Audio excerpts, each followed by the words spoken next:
welcome again. Go. So welcome again to our next instalment, where we talk to associations about how they have been affected by COVID. And today we are joined by Michelle Rollins from the association called Orff Schulwerk. Thank you so much for joining us, Michelle. Thank you. It's great to be here with you today. Yes, thanks, Michelle. Looking forward to having you as part of the conversation. So in regards to your association, how have you been affected by COVID? What's it been like for you? Well, pretty much it's on hold.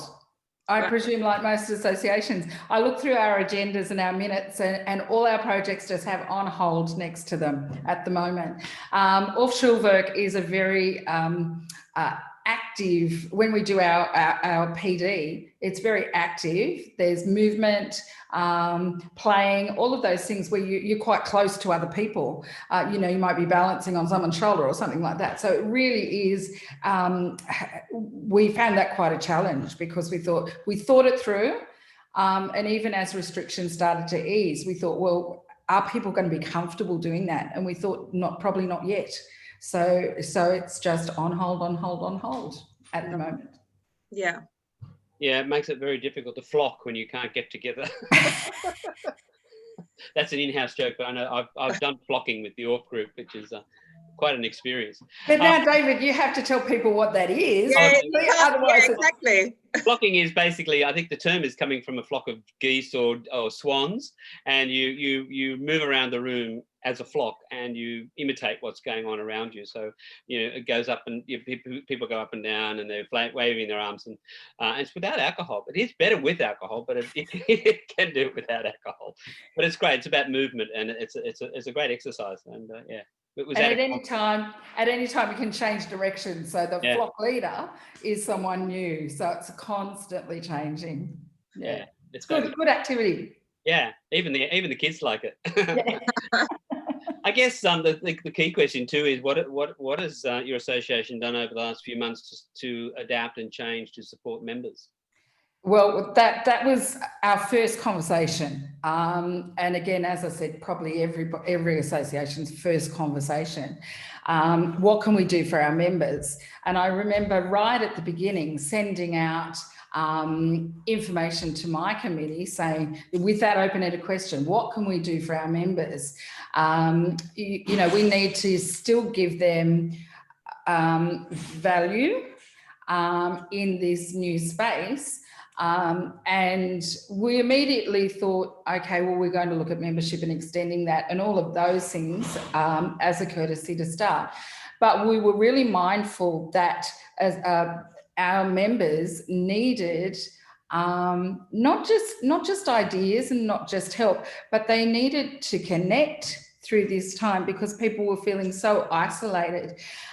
So the first one we did, our first online, so we've done now 4 online with Orff events. They've been really well attended, and we opened them up for our members and our past members as well, because we just thought people are really struggling. So the first one we did in conjunction with Music Aviva in schools, because I know as a teacher, my first moment of remote learning, after I got over the first few days where I just pushed information out like crazy, I thought I need something of quality. It's no good just having worksheets, just having tasks to do. I wanted still my students to have something of quality. And right at that same moment, Music Aviva came up with some online resources that were fabulous. So we were lucky to partner with them, and we did a session with our members, and they showcased all their online resources, some of which they gave to our members for free, which was lovely. Some were kept back for people who subscribed to them, et cetera, but that's fairly reasonable, I think. So straight away, right near the beginning, while everybody was still in lockdown, these quality resources were going out through our association. So we were really blessed to be able to work in that way. Can you explain who Music Aviva are for people that don't know? Oh, Musica Viva. Musica Viva in schools. Well, Musica Viva as a larger organisation is an arts organisation, a national arts organisation. And they have an arm, which is Musica Viva in schools. And I get them into my school every year. They have professional musicians that tour all of the areas of Australia. But the thing that's so amazing about them is that those musicians share their music with you before they come to the school. So the students know all the music, we've done activities, we've analysed the music, we've learnt what we need to know. So when the musicians actually come into the school to perform, or as they did this year via Zoom, there's such engagement with the students because they know what's going on. Yeah. So we're blessed to have a really good relationship with Musica Viva. Mm. So we followed that up. We had also asked our members at this stage, what do you need from us? And a lot of responses we got back were, we just need to talk to somebody. We're feeling isolated. We just need to talk to someone. So our second online event was just that. It was Thursday afternoon drinks. And instead of, as you would normally get together at a pub or something, we got together online. And that was amazing as well. That's when we started to get regional participants joining us. And that's been one of the, I think, you look for a silver lining in anything. This is the silver lining that's coming out of that. We've got now involvement on our committee as well as our members, more regional areas. And we even had a couple of international logins for that one as well. Past members who are now overseas that just wanted to connect with us again. And it was really, people saying, oh, well, we're doing this, we're finding this really good. And just a sharing and just a chat. So that was fine. And from there, we moved on to some digital music technology presentations because we figured that a lot of people, that's the space that they're in and working with. And now we're in the planning stages of, again, looking at that silver lining. One of the things that I was involved in the middle of the year was an international forum. And to look at my screen in the presentation I did, to look at my screen and see someone from Siberia and someone from Singapore working together, oh, what a moment. And I thought that's again something we can offer. So we're looking at, we're getting in touch at the moment with a swag of international presenters that we couldn't afford to bring out to Australia. No.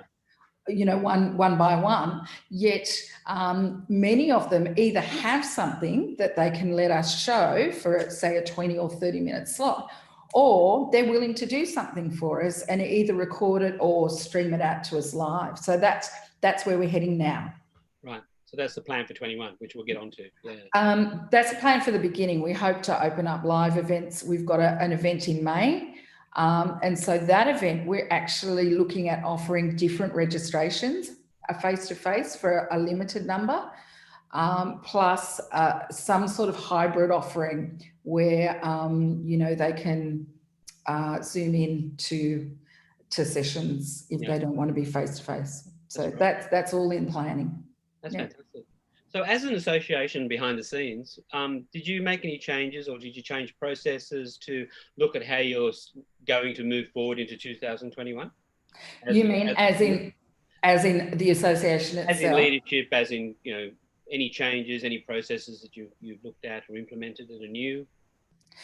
Yeah, well, I think I just touched on a little bit the remote, not remote, that's what we were doing, the regional. And remote. Well, I think sometimes I feel very remote, so this is a nice thing.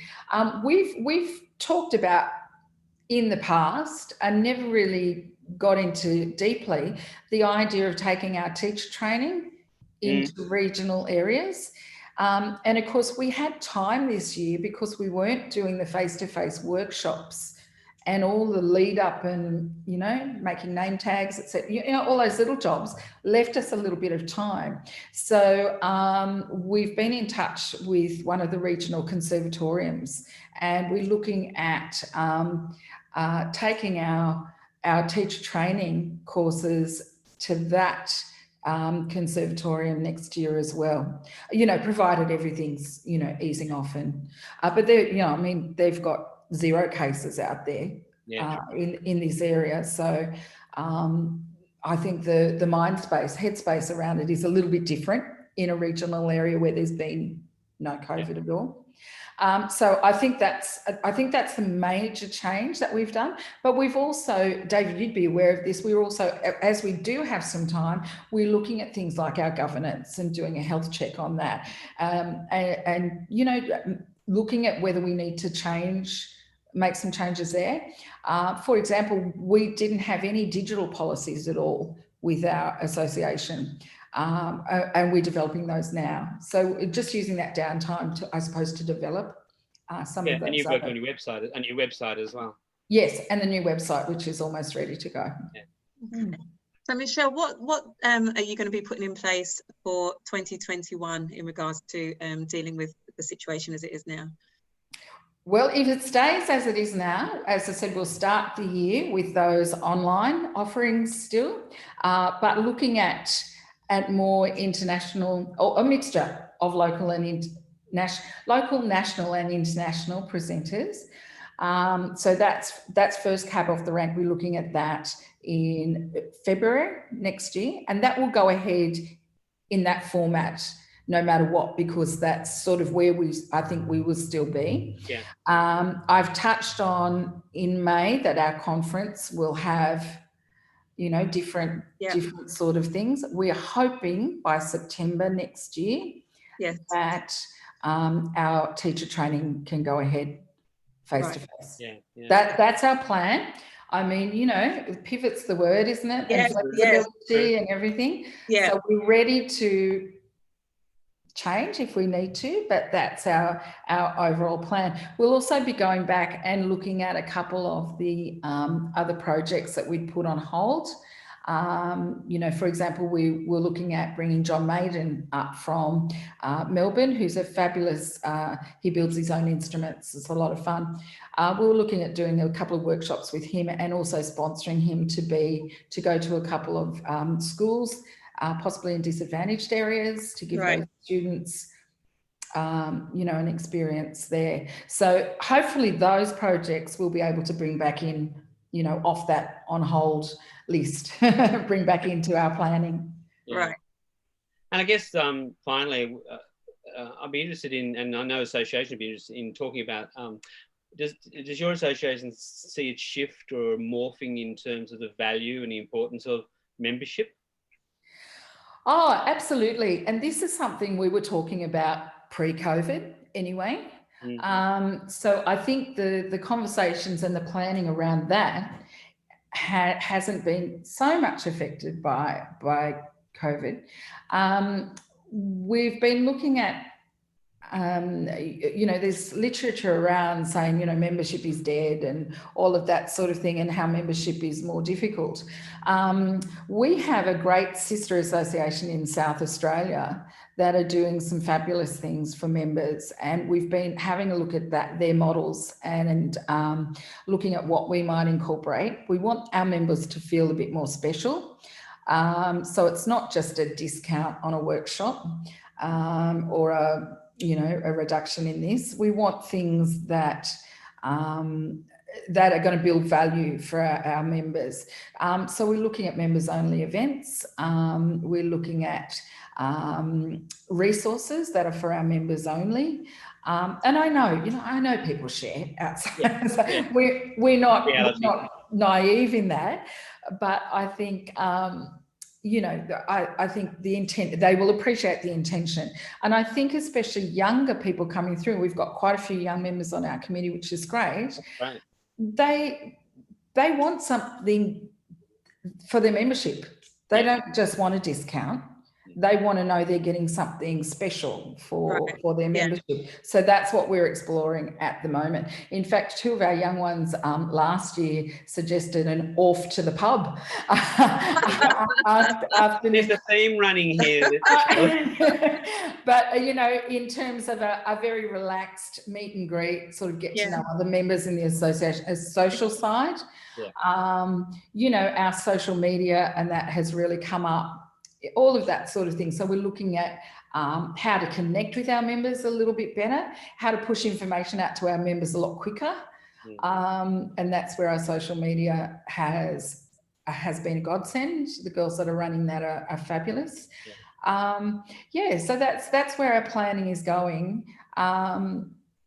You know, to just so that the members get to know everything they need to know quickly, and that they feel a little bit special. Yeah, and I think you tapped into that before. You said that I think one of the great advantages, particularly of the types of associations that we're all working in the education sector, it's about connectedness, because you can be very siloed in a school, you can be very siloed in your own KLA, and particularly with COVID, where you're not able to go out and do the networking that you should normally do. It's more fractious, but I think associations have come to the fore where members and non-members are suddenly going, wait a minute, there's this great network. It's always been there. How come I didn't know how good it was? Or why haven't I connected more heavily before? And I think that regional remote access now has been more of a norm than a plug-in. And I think that's been a big plus as well. So I see the membership growth over the next couple of years probably is a good time to be looking for membership.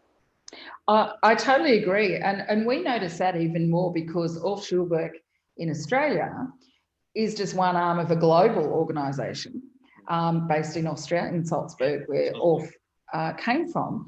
And we're so connected with them this year, whereas we haven't been before. They always have the international forum, where in the past 2 Australians have attended and represented the whole of Australia. Because it was online this year, I think we had over 20 Australians at that event. Still, it's not a huge event, and it's more about people going and then taking information back. But since then, because they can, Salzburg has produced an event that they called Resonances, Orff Resonances, which was fantastic. And a huge number of Australians logged on to that. And that was free to everybody, not just the associations, to everyone who was interested. They put the word out, you know, we'd like to do another one of these, and Australia is actually hosting the next one. Oh, great. So we're going to host that in March next year. And we're not quite sure yet whether we'll do one session for us and one session for the US, because they're totally opposite to us. But I'd like to do 2. I'd like to include them. But you know, that's a whole new frontier.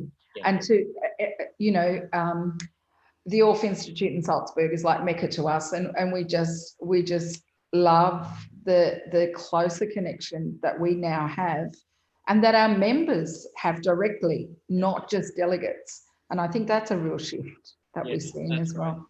Well, congratulations to your association. It sounds like you really embraced the change, and as we've all had to, just go with it and look for capacity, which is what it's all about. So thank you so much for joining us today. It's fantastic. Thank you so much, Michelle. Thank you. There's a lot of information there. I'm sure other associations will really benefit from hearing. So thank you so much again. You're welcome.